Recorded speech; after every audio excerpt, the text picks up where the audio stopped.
Welcome to the Spartan Newsroom on the campus of Michigan State University. I am İrem Gökçe Yıldırım. It is great to be joined at MSU by Dr. Richard Stallman, who is the founder of Free Software Movement.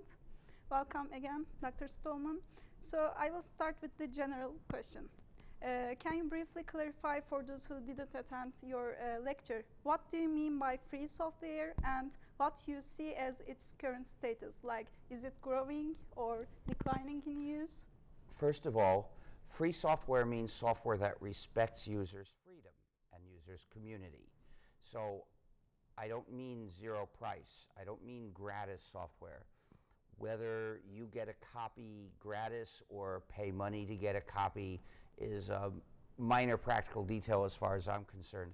But once you have a copy, whether it respects your freedom and community, that's an important issue. And if it doesn't respect them, that program is no good. It's ethically no good. It's mistreating people. So I don't use non-free software. I simply won't have it in my computer because it would mistreat me if it were there. Mm-hmm. So free software is an ethical issue. Freedom and community are ethical values. In order for a program to respect users' freedom and community, the users have to have control over it. So free software can also be described as the software that the users control. Now, the users control a free program both separately and collectively. Separately, each user is free to change it and to run it however that user wishes. But that separate control is not enough by itself.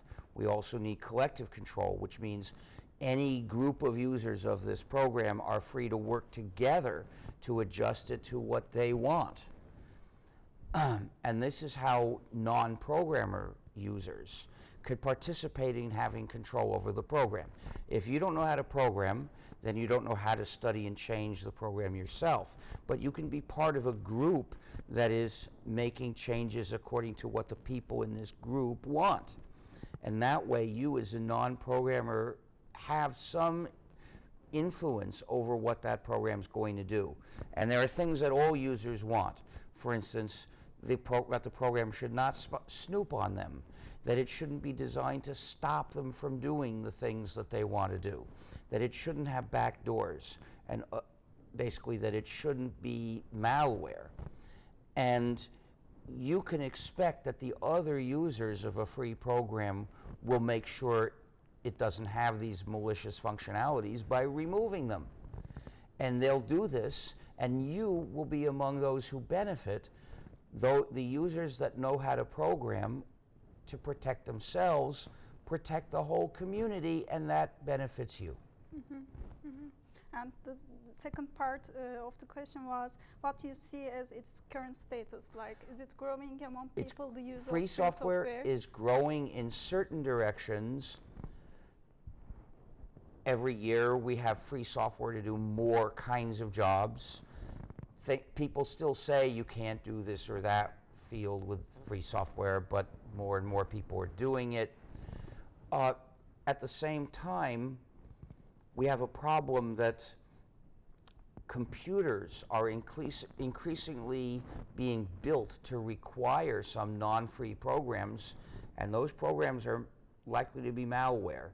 For instance, there are modern Intel computers, computer chips, processor chips basically, are being designed so that they have a back door which communicates with Intel, and you basically can't trust them at all. In addition, mobile devices have many peripherals that can't be used except through non-free software. Every disk drive, every memory stick has a computer inside it, and that's running non-free software, and that software has a back door. We don't know any way to get rid of that, and yet they're obviously not trustable. Why are more people not switching to free software from proprietary software? What do you think? Social inertia is the biggest obstacle to switching to free software. Now, for instance, anything for communication has a network effect. If you were the only person who had a telephone, it would do you very little good. But when someone else has a telephone, now there's one person you can talk to. If there are 1 million people that have a telephone, there are 1 million people you can talk to. The more people who have them, the more pressure there is on you to use that particular thing. Yes. Now, in many cases, free programs are not allowed to be compatible with non-free software. We aim for compatibility in practical respects whenever it's possible. But the proprietary software developers try to stop us from having compatibility, and it's often difficult. Yeah. And for those developing or considering the development of free software, what is the business model behind it? There are many different business models for free software. Too long for me to explain now. One obvious one is crowdfunding, and a lot of free software is developed by volunteers. The crucial point is a non-free program is an injustice. It shouldn't be developed at all. A non-free program is an injustice, first of all, because the developer has power over the users. The developer controls the program, and the program controls the users. Well, that's injustice. It's wrong to work on developing a proprietary non-free program. It's better to do nothing than help develop or promote non-free software. Well, this is the first injustice, but it leads to others. Because the developer knows it has power over the users, it feels always the temptation to boost itself at their expense by putting in malicious functionalities, knowing that the users will be unable to remove them. Even if the users include some great programmers, they'll be helpless. There's nothing they can do to remove the malicious functionalities of that proprietary program. So they make proprietary programs snoop on users, collecting data and sending it somewhere. Or they make these programs to stop users from doing the things that they want to do, like copy some files. They make the non-free software with back doors, which are channels to allow the developer to attack the user of that program.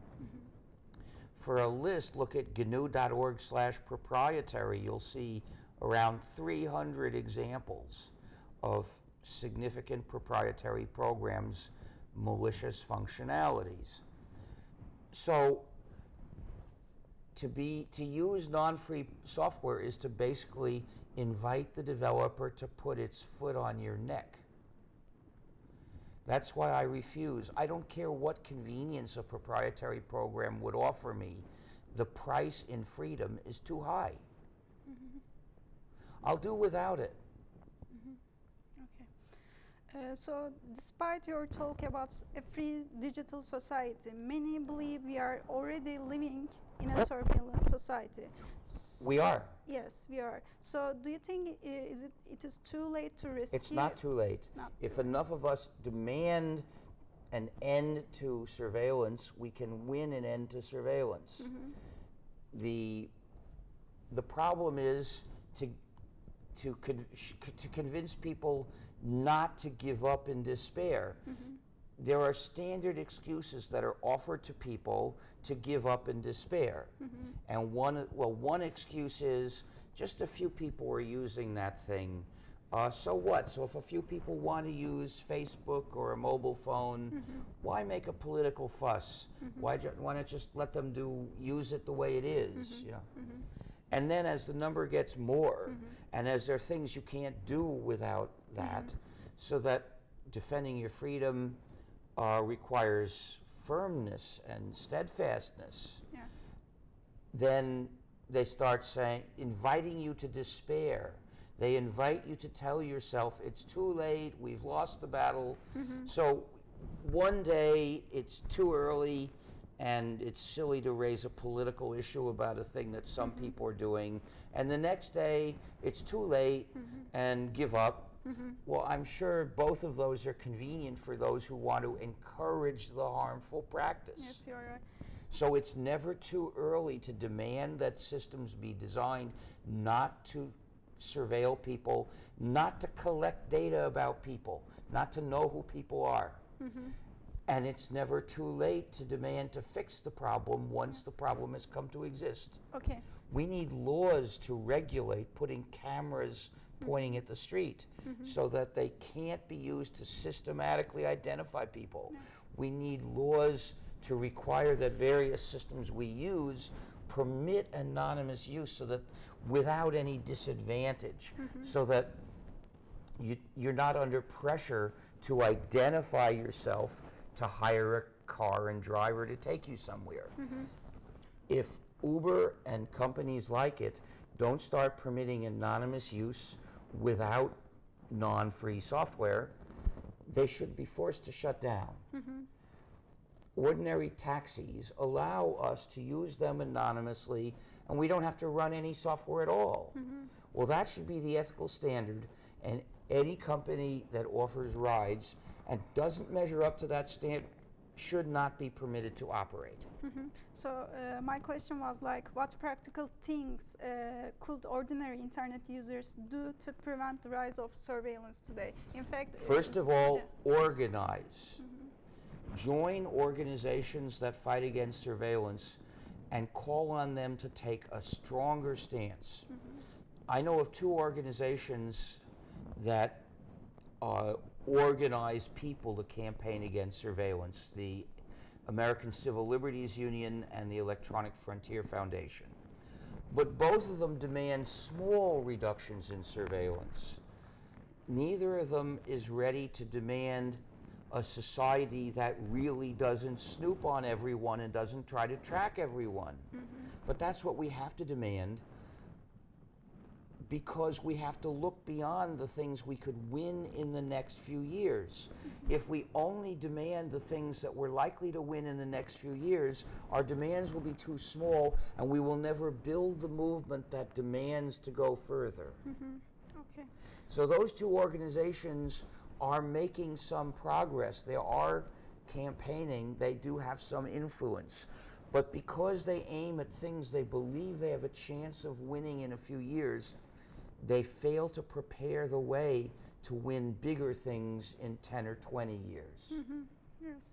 So in fact, not using cell phone may be a part of it. So I understand that you do not use cell phones. I So do use you- other people's cell Yes. phones. Do you recommend it to I don't the carry a others? cell phone, because if I carried a cell phone, then it would be telling the phone system where I am all the time. And it could be modified remotely to listen to all the conversations that happen around me. I feel it's my duty as a citizen not to go along with that, so I don't have a portable phone. But I do use people's portable phones. If I'm in a bus and I want to let someone know when the bus will arrive, I ask who will make a call for me, Yes. Okay. or who great. will send a text for me. Yes. Okay, so my last question will be about new technologies. So the free software movement is trying to create free software alternatives. We don't put it as alternatives. Okay. We're trying to give users freedom by providing them with free software that can do various jobs, to help them find the strength to refuse, to make it easier for them to refuse to run the proprietary programs, which they shouldn't run anyway. Yes, you're right. So what I was trying to say, it should be relatively hard to make people to switch once they got used to Well, it's not should be, but it is like it may be hard. So Yes, there are people who don't value freedom enough to make an effort to do without some kind of convenience. But I think freedom is more important than conveniences. I'll go to inconveniences rather than give up my freedom. I see. Okay. So my question was like, before new technologies are proposed, like does FSF work towards like creating free software for new technologies to, increase No, the it would be impractical. How would we know that it's important to make a free program to do this or that until we see lots of people doing this or that? I see. Research in in software and development of software are done by what, hundreds of thousands of people. We have a staff of around 12 or 13. We can't do the research.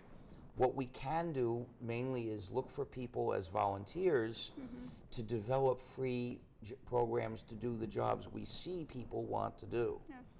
Okay. Great. That's But all. it should be noticed that many researchers do make their software free. Yes, you're right. Okay. Even some companies make their software free. Yes. Okay, so thanks for joining us today. Thank you again for delivering an inspiring Quello lecture here at MSU. You have clearly challenged us, to think more clearly and seriously about free software. Thank you very much again. Thank you. Thank you.